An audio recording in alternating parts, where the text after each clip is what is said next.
అందరికీ నమస్తే అండి. నిన్న బీజేపీ ఎమ్మెల్యే అభ్యర్థుల్ని ప్రకటించారు కదా.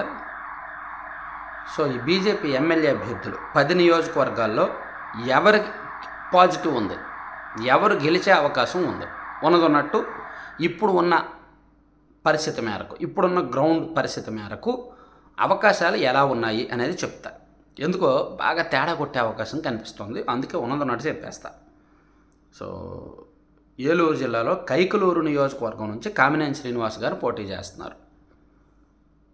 కొంత పాజిటివ్ ఉండొచ్చు, గెలుపు అవకాశాలు ఉండొచ్చు. ఎందుకంటే అక్కడ టీడీపీ జనసేన కూడా స్ట్రాంగ్ కాబట్టి, కామినేని శ్రీనివాస్ గారు కూడా గతంలో గెలిచిన వ్యక్తి, తెలిసిన వ్యక్తి కాబట్టి మేబీ అక్కడ ఆయనకు పాజిటివ్గానే ఉంది, గెలుపు అవకాశాలు ఉన్నాయి. ఇక కర్నూలు ఆదోని నుంచి పివి పార్థసారథి గారికి సీట్ ఇచ్చారు. యాక్చువల్లీ అక్కడ కర్నూలు జిల్లా అదోని అంటే ఆ ప్రాంతం టీడీపీ వైసీపీ హోరాహోరీగా ఉండే ప్లేస్. జనసేనకు కూడా కాస్త ఓటింగ్ ఉంది. ఆ రెండు సింబల్స్లో ఏదైనా ఉంటే పర్లా. 90% అక్కడ టీడీపీ సింబల్కి ఇచ్చి జనసేన సపోర్ట్ చేస్తే బాగుండేది. కానీ జనసేన టీడీపీ కాకుండా బీజేపీ సింబల్కి ఇచ్చారు. ఆ ప్రాంతంలో బీజేపీకి కష్టమే కాబట్టి ఈ సీటు మీద దాదాపుగా ఆశలు వదులుకోవచ్చు. అలాగే ఎచ్చెర్ల సీటు ఈశ్వరరావు గారికి ఇచ్చారు. ఇక్కడ ఎచ్చెర్ల నియోజకవర్గం కలిశెట్టి అప్పలనాయుడు గారు చాలా సీరియస్గా ట్రై చేస్తున్నారు, ఆశిస్తున్నారు. మేబీ కలిశెట్టి అప్పలనాయుడు గారికి కనుక విజయనగరం ఎంపీ సీటు ఇవ్వకపోతే ఆయన ఎచ్చెర్లలో ఇండిపెండెంట్గా నామినేషన్ వేసే అవకాశం ఉంది. ఆయన కనుక ఇండిపెండెంట్గా వేస్తే అప్పుడు ఇక్కడ బీజేపీ 3వ స్థానానికి వెళ్ళిపోద్ది. కలిశెట్టి అప్పలనాయుడు గారికి వైసీపీకి హోరాహోరీ పోరు జరుగుద్ది. ఒకవేళ ఆయన ఇండిపెండెంట్గా వేయకుండా ఆయన కనుక బీజేపీకి సపోర్ట్ చేసి ఆయన వర్గం కళావర్గం బీజేపీకి పూర్తిగా సపోర్ట్ చేస్తే గెలిచే అవకాశం ఉంది. కానీ వాళ్ళు పూర్తిగా సపోర్ట్ చేసే అవకాశాలు అయితే ఉండవు నాకు తెలిసినంత వరకు. అక్కడ కమ్యూనిటీ ఈక్వేషన్స్ కలిసి రావట్లేదు, గ్రౌండ్ ఈక్వేషన్స్ కలిసి రావట్లేదు, పొత్తు ఈక్వేషన్స్ కలిసి రావట్లేదు ఎచ్చెర్ల అభ్యర్థి ఈశ్వరరావు గారికి. కాబట్టి అక్కడ పరిస్థితి ఏంటనేది నెక్స్ట్ కొన్ని రోజుల్లో చెప్పుకోవచ్చు. ఇక సత్యసాయి జిల్లా సత్యకుమార్ గారు ధర్మవరం నియోజకవర్గం సత్యకుమార్ గారికి ఇచ్చారు. మేబీ ఈ సీట్లో కనుక పరిటాల వర్గం పూర్తిగా సపోర్ట్ చేస్తే, టీడీపీ క్యాడర్ పూర్తిగా సపోర్ట్ చేస్తే, సిన్సియర్గా సీరియస్గా ఎఫర్ట్స్ పెట్టి చేస్తే గెలిచే అవకాశం ఉంటుంది సత్యకుమార్ గారికి. లేకపోతే మాత్రం కష్టమే. ఇక తూర్పుగోదావరి అనపర్తి నుంచి శివకృష్ణరాజు కష్టం ఈ సీటు. రాష్ట్రంలో మీ అందరికీ తెలుసో తెలీదో, రాష్ట్రంలో రెడ్డి సామాజిక వర్గం ఓట్లు ఎక్కువగా ఉన్న నియోజకవర్గం అనపర్తి. మీ అందరూ అనుకుంటారు రాయలసీమలో అవి అక్కడ ఇక్కడ ఉంటాయని, కానీ కాదు. మ్యాక్సిమం రాయలసీమలో నియోజకవర్గాల్లో రెడ్డి సామాజిక వర్గ ఓట్లు 45 నుంచి 50,000 ఉంటే ఉండొచ్చేమో. కానీ ఇక్కడ అనపర్తిలో 60,000కు పైగా రెడ్డి సామాజిక వర్గ ఓట్లు ఉన్నాయి.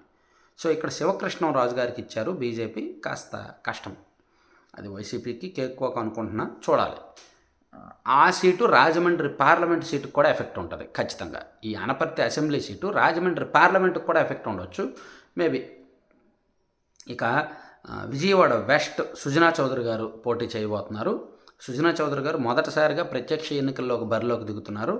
ఇక్కడ ముస్లిం కమ్యూనిటీ ఓట్లు ఎక్కువ. ముస్లిం కమ్యూనిటీ ఓట్లు బీజేపీకి పడవు. అందులోకి సిఏఏ ఎఫెక్టివ్ ఇవి ఉన్నాయి. అందులోకి ఇక్కడ మాస్ ఓటింగ్ ఎక్కువ. సో వాళ్ళందరికీ ప్రజలకి సుజనా చౌదరి గారు ఏ విధంగా కనెక్ట్ అవుతారు అనేది చూడాలి. మరి రిస్క్ ప్లేస్ని ఎంచుకున్నారు. అక్కడ కనెక్ట్ అవ్వడం చాలా కష్టం ఈ తక్కువ టైంలో. సో అక్కడ ఉన్న ఓటింగు, అక్కడున్న కల్చరు, అక్కడున్న రాజకీయం అంతా వేరు. మరి సుజనా చౌదరి గారు ఎలా వర్కౌట్ చేస్తారు ఏంటనేది చూడాలి. కష్టమే. దాదాపుగా 50-50 ఛాన్సెస్ ఉన్నాయి, హోరాహోరీగా జరుగుద్ది. విశాఖ నార్త్ విష్ణుకుమార్ రాజు గారు యాక్చువల్లీ ఈ సీట్ గెలవాల్సిన సీట్. ఓపెన్గా ఉన్నదన్నట్టు చెప్పేస్తున్నా. విష్ణుకుమార్ రాజు గారు యాక్చువల్లీ గెలవాల్సిన సీట్. మంచి వ్యక్తి, అక్కడ పేరుంది.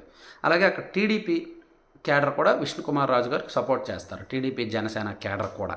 కానీ ఇక్కడ కేకే రాజు గారు ఉన్నారు కదా, వైఎస్ఆర్ కాంగ్రెస్ పార్టీ ఇన్ఛార్జి. ఆయన లాస్ట్ 5 years నుంచి విపరీతమైన హార్డ్ వర్క్ చేశారు.